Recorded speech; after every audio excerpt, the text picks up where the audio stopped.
और कहीं न कहीं अपने दायित्वों का निर्वहन नहीं कर पाए, इसीलिए आज स्थिति इतनी क्या मैं बताऊं कि भयावह होने से भयावह हो गई। और आयोजक ने कहा कि इतने आदमी आएगा, शासन व्यवस्था आप करिए।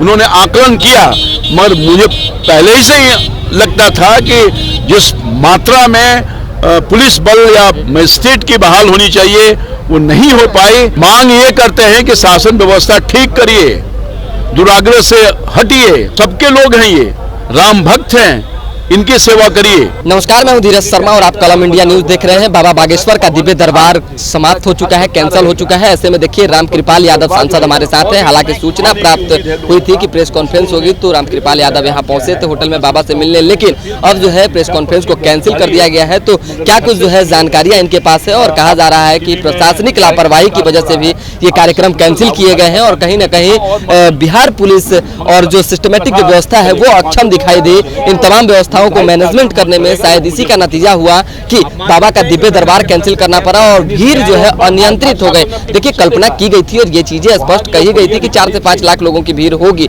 लेकिन 10 लाख 15 लाख लोग भीड़ जुट जाएंगे और उसकी व्यवस्था जो है कि प्रशासन की तरफ से नहीं की जाएगी।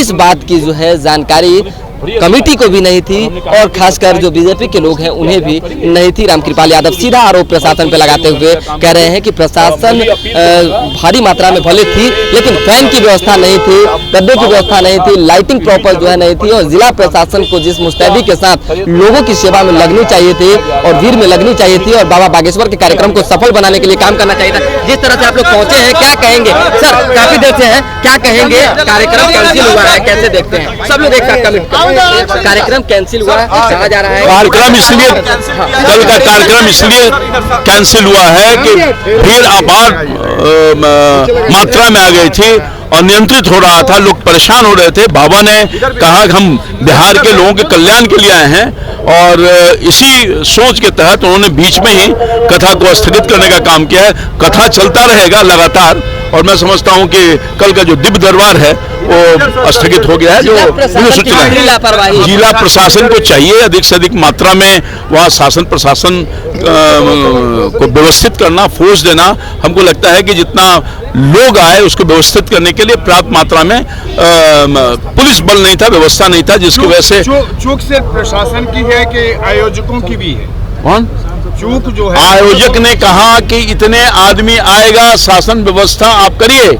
उन्होंने आकलन किया, मगर मुझे पहले ही से लगता था कि जिस मात्रा में पुलिस बल या मजिस्ट्रेट की बहाल होनी चाहिए वो नहीं हो पाई, मगर शासन की जिम्मेदारी बनती थी कि पर्याप्त मात्रा में व्यवस्था कैसे नहीं कर पाए। क्या मांग करते हैं? मांग ये करते हैं कि शासन व्यवस्था ठीक करिए, दुराग्रह से हटिए।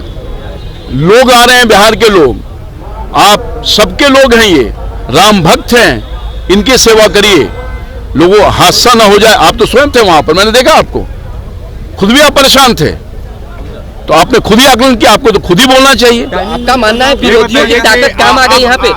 अरे इसमें विरोधी या सहयोगी बात नहीं। क्या बात हुई आपकी लेकर के इस पूरे मंच पर? मेरी बात हुई, अभी विस्तार से हम चर्चा करेंगे। बुलाया था उन्होंने मुझको और इसी के लिए मैं आया हूँ। और भी लोग होंगे, विमर्श कर रहे होंगे जो आयोजन समिति के लोग हैं।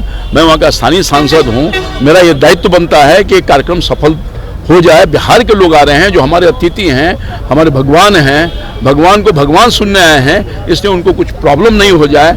मैंने देखा अपने सामने जो स्थिति थी वो आप खुद भी देख के आए हैं, आंखों देखी हाल तो आप खुद बताएंगे। तो मैं समझता हूँ कि इस चीज़ों पर विचार करने के लिए बुलाए हैं, विचार कर रहे होंगे, मैं उनसे बात करूंगा। बिहार में प्रकाश पर्व जैसे बड़े आयोजन भी हुए हैं, बिहार में प्रकाश पर्व जैसे बड़े आयोजन भी हुए हैं जहाँ लाखों श्रद्धालु आए थे, बहुत सुचारू रूप तो से। अरे ये दायित्व बनता था ना सरकार पर कि इतनी बड़ी संख्या में लोग आए जिसकी सूचना थी उनको, तो ये उनका दायित्व बनता था और कहीं न कहीं अपने दायित्वों का निर्वहन नहीं कर पाए, इसीलिए आज स्थिति इतनी क्या मैं बताऊं कि भयावह होने से भयावह हो गई और कुछ हादसा नहीं हुआ। ईश्वर की कृपा है, राम की कृपा है, हनुमान की कृपा है। अब ये तो बाबा बात करेंगे, आयोजन समिति के लोग बात करेंगे। अब मैं जान रहा हूँ, उन्होंने बुलाया है मुझको, मैं जा रहा हूँ, जाकर के डिटेल बात करूँगा और बाकी की बात जो आयोजन समिति के लोग हैं आपसे विमर्श करेंगे, बात करेंगे। एक असमंजस जैसी स्थिति निकलकर सामने आ रही है सर, इसमें एक असमंजस। हाँ सर क्या बात तो कर लिए, कितना बात करेंगे। हाँ सर क्या लग रहा है कि इतना बड़ा आयोजन था, आज अचानक दिव्य दरबार रद्द करना पड़ा है, क्या वजह मानते हैं? इसीलिए कि वहाँ जो आज भीड़ उमड़ी है, बहुत ही बड़े पैमाने पर लोग उमड़ी है और कुछ बड़ी हादसा नहीं हुआ, कोई तरह का हादसा नहीं हुआ, ईश्वर की कृपा थी।